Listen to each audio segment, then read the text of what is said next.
Olha lá, rapaz. Peraí, Thiago. Vamos levar ela pro rancho? Põe ela aí que eu vou cortar o ferrão. Olha o ferrão. Olha. Cuidado, Thiago. Ela vira.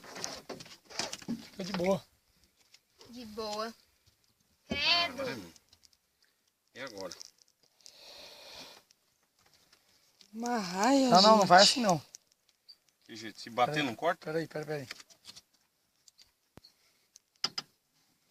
Cuidado que ela vira, amor. Aí, ó. É, ela não é besta não, ela tá procurando. Daqui, deixa eu Peraí. Fica sossegado.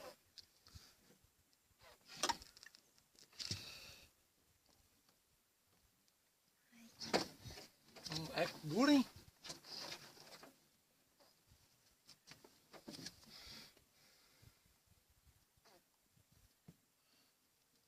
Ai, solta ela, gente. Como que vai soltar? Não solta? Dá pra soltar, mas tem que cortar o rabo. Coitada.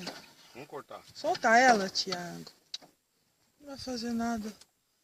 Corta o rabo aí, ó. Ai. Ai, meu Deus. Como é que tira esse negócio do tiro? Leva a lança pra frente. É dura, amor? Ai, meu Deus. É. Cadê o alicate? Não tem um alicatinho? Não tem.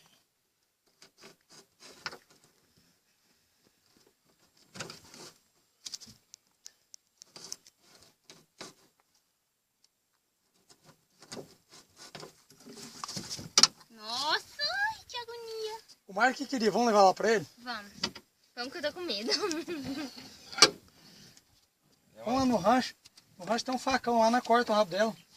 Amor, Põe assim, ó, pega o facão e... como é que eu vou cortar? É só atravessar. Não. Vamos lá no rancho, pô. É aqui, é ali, tio, ó. É, vai com ela aí no bico aí, ó. Fica sossegado. É só ir reto, virar aqui e reto.